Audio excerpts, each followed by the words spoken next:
Olá, tudo bem com você? Vamos iniciar a semana 3 do PET 3 de língua portuguesa, que traz como tema relato pessoal. Nesta semana, então, nós vamos aprender um pouquinho sobre esse gênero textual. Sempre compartilhamos com nossos amigos, familiares e colegas de classe as experiências do cotidiano, não é mesmo? Geralmente, quando algo de novo nos acontece, mal esperamos o momento certo de relatar tudo o que ocorreu, não é verdade?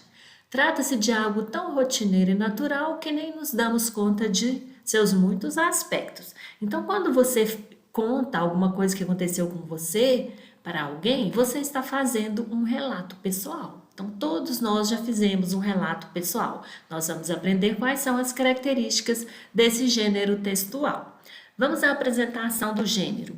O relato é um gênero discursivo no qual são apresentadas as informações básicas, os fatos, referentes a um acontecimento específico. Nós vamos ver quais são essas informações.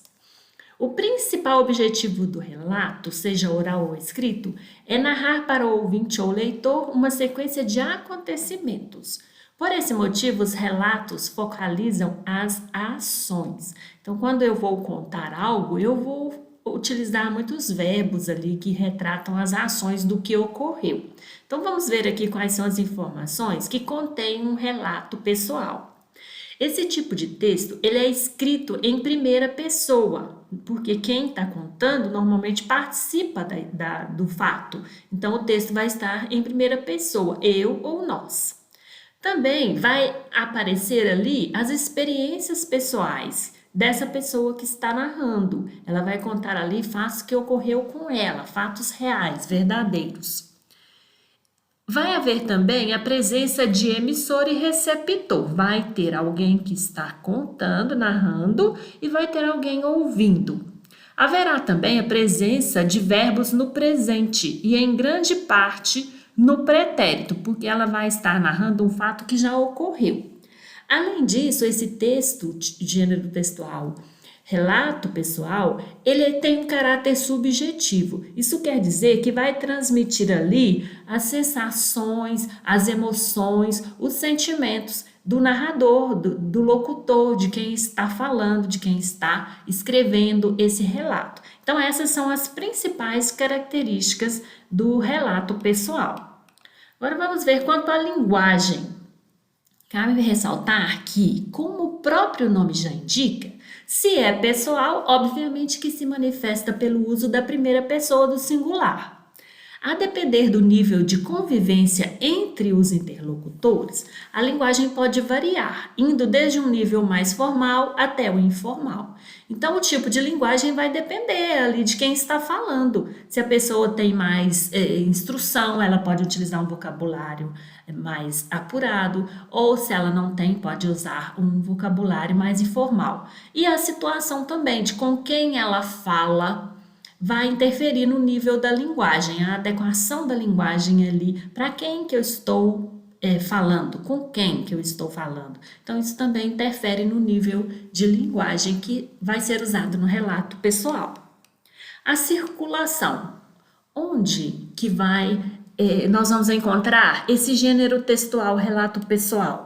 Ao contrário da maioria dos gêneros discursivos, os relatos, sejam orais ou escritos, ocorrem em muitos contextos diferentes. Então, nós encontramos esse gênero nas rodas de causos, quando as pessoas se reúnem para ouvir e fazer relatos. Eu acredito que na família de vocês mesmo tem alguém que gosta de contar casos que aconteceu com ele. Então, essa pessoa, ela tá produzindo um relato pessoal. Também encontramos os relatos nos sites de reclamação. Isso acontece quando a pessoa compra um produto e está insatisfeita com o atendimento, com o serviço prestado, ou houve algum problema nesse produto que ela comprou, que veio com algum defeito. Ela vai registrar essa reclamação sob a forma de relato, como que aconteceu, onde que comprou, tudo vai vir ali, o que aconteceu com o produto, qual que é o defeito ou qual o motivo da insatisfação. Então, isso também é um relato. É também muito comum encontrarmos trechos narrativos com características de relato integrando outros gêneros discursivos, como nos boletins de ocorrências, quando as vítimas relatam os fatos da maneira como eles aconteceram.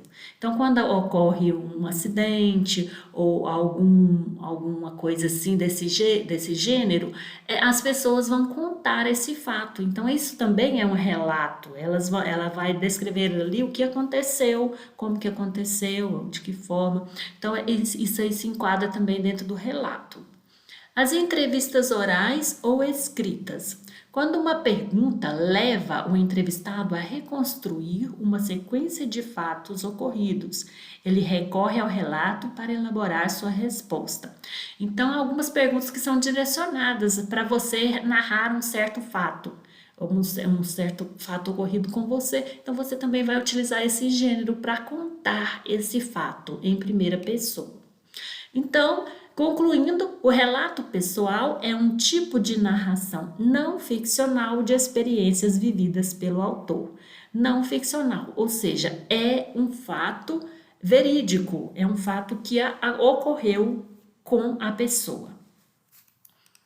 Para saber mais, aqui vai citar para nós o livro de Anne Frank, que é um relato pessoal mais poderoso sobre a realidade da Segunda Guerra Mundial e foi escrito por uma garota alemã de origem judaica que tinha apenas 13 anos na época. A Anne Frank viveu de 1929 a 1945 e ela admitia para si mesma que achava estranho fazer um diário. Ela disse, jamais havia escrito algo e tinha a impressão de que nada do que uma garota tão jovem escrevesse iria interessar para ela mesma ou outras pessoas. Mas foi um ledo engano. Há 70 anos, seus relatos viraram um livro, que é o livro O Diário de Anne Frank, traduzido para mais de 70 idiomas. É um documento da experiência da guerra do ponto de vista de uma criança. Fala Denise Guilherme, professora e consultora em projetos de leitura. Então, é uma sugestão de leitura para vocês de uma obra que é baseada então na experiência vivida pela Anne Frank na Segunda Guerra Mundial. Eu sugiro que vocês leiam. É muito interessante. Então, vamos às atividades. Para realizarmos as atividades de hoje, não esqueça de colocar aí o cabeçalho com seu nome e turma. E nós vamos ter aqui 2 textos que simplificam o mesmo gênero discursivo na sua realização escrita e oral. Vamos ler? Texto 1. Como comecei a escrever, Carlos Drummond de Andrade. Aí, por volta de 1910, não havia rádio nem televisão e o cinema chegava ao interior do Brasil uma vez por semana aos domingos. As notícias do mundo vinham pelo jornal, 3 dias depois de publicadas no Rio de Janeiro. Se chovia a potes, a mala do correio aparecia ensopada uns 7 dias mais tarde. Não dava para ler o papel transformado em mingau. Papai era assinante da Gazeta de Notícias e antes de aprender a ler, eu me sentia fascinado pelas gravuras coloridas do suplemento de domingo. Tentava decifrar o mistério das letras em redor das figuras e mamãe me ajudava nisso. Quando fui para a escola pública, já tinha noção vaga de um universo de palavras que era preciso conquistar. Durante o curso, minhas professoras costumavam passar exercícios de redação. Cada um de nós tinha de escrever uma carta, narrar um passeio, coisas assim. Criei gosto por esse dever que me permitia aplicar para determinado fim o conhecimento que ia adquirindo do poder de expressão contido nos sinais reunidos em palavras. Daí por diante, as experiências foram se acumulando, sem que eu percebesse que estava descobrindo a leitura. Alguns elogios da professora me animavam a continuar. Ninguém falava em conto ou poesia, mas a semente dessas coisas estava germinando.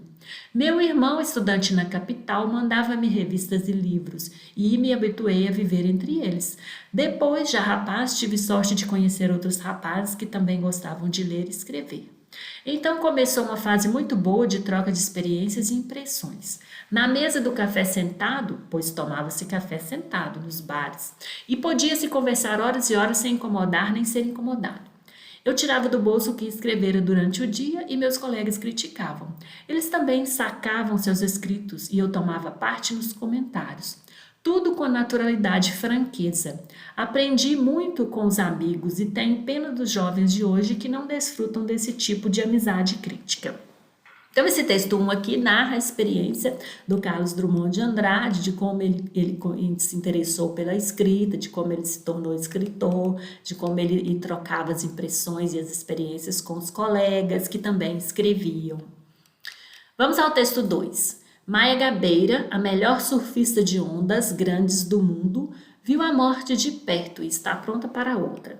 Acordamos no escuro e botamos os jets na água. Tsunami, mar em fúria. Estava todo mundo transtornado, mas todo mundo bota no piloto automático. Você espera muitos anos por aquele momento. Então é a hora da verdade, não tem que pensar muito, é agir, não pode paralisar.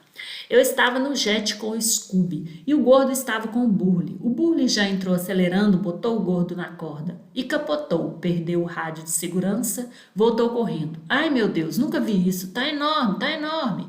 Scooby olhou para mim e pulou na água. Falei, não vou, não, eu vou surfar primeiro. Naquela adrenalina toda, saltei para o jet do Burley. O mar estava especial, liso, gigantesco. Só 4 jets na água. Vacilei. O Burley tentou me colocar numa onda, não larguei a corda. Tentei outra, não larguei. Ele falou, decide, vai ou não vai? Falei, tô insegura, tá grande demais. A gente estava num negócio que era outra dimensão. Aí fiquei quieta, ele me levantou, entrou uma onda muito maior do que as outras duas que eu tinha perdido. E cara, depois da chamada do Burley, levantei confiante numa onda gigantesca. E Garret McNamara, que é recordista mundial atualmente, levantou junto comigo. Pensei, tudo bem, ele vai pegar essa e eu vou na próxima. Foi quando ouvi o Burley gritando, ele caiu, vai! Eu estava bem posicionada, com velocidade boa. Fui. Então, esse texto aqui já é um relato de uma surfista, né? Ela relatando a sua aventura de surfar numa onda gigantesca. O que é relatado em cada texto? Então, o texto 1, ele relata como Carlos Drummond de Andrade foi tomado pelo gosto das palavras ao longo de sua vida, né? Como que ele se tornou um grande escritor, sua experiência ali, sua troca de impressões com seus colegas. Então, narrou esse evento da vida dele, como ele se torna escritor. E o texto 2, ele relata a aventura de Maia Gabeira, que surfou uma onda gigantesca em meio ao mar bravio aí.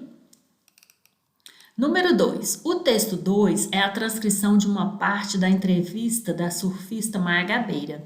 Transcreva passagens do texto que indicam que é um relato oral. Então, as partes que estão aqui entre aspas são as conversas que indicam o relato oral. Ai meu Deus, nunca vi isso. Tá enorme, tá enorme. Aqui também, falei, não vou surfar primeiro. Não, eu vou surfar primeiro. Aqui mais no segundo parágrafo, decide, vai ou não vai? Tô insegura, tá grande demais. E aqui no final, tudo bem. Tudo bem, ele vai pegar esta e eu vou na próxima. Ele caiu, vai. Então, todas essas partes aqui, entre aspas, são comprovantes, né, que comprovam as passagens que indicam que é um relato oral. Vamos à questão 3. Que características comuns os dois textos apresentam? Então, elas apresentam as características do relato pessoal. E como vocês podem observar, o texto está na primeira pessoa, eu, os dois textos, minhas professoras. Então, o uso da primeira pessoa. Os dois relatam a experiência de si mesmos, de quem está contando a história.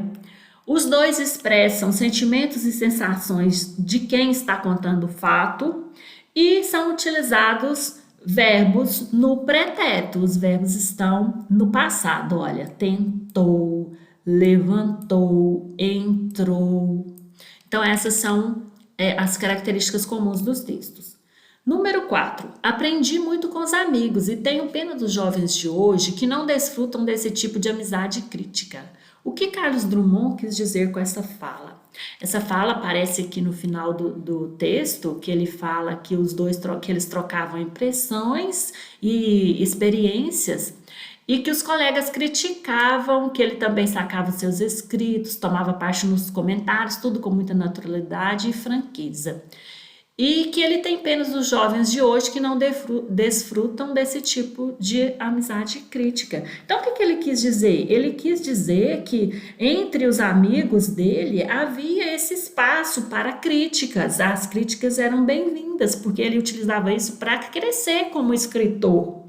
E então havia sinceridade, havia franqueza, e isso não era mal visto, não aconteciam brigas nem ressentimentos por causa disso, nenhuma agressividade, o que, segundo ele, acontece hoje entre os jovens que não sabem aceitar críticas sem reagir com agressividade. Bom, então essas são as atividades da semana 3. Eu espero ter auxiliado vocês. Um grande abraço a todos e até a próxima. Envie o vídeo para um colega e incentive-o a fazer as atividades. Grande abraço!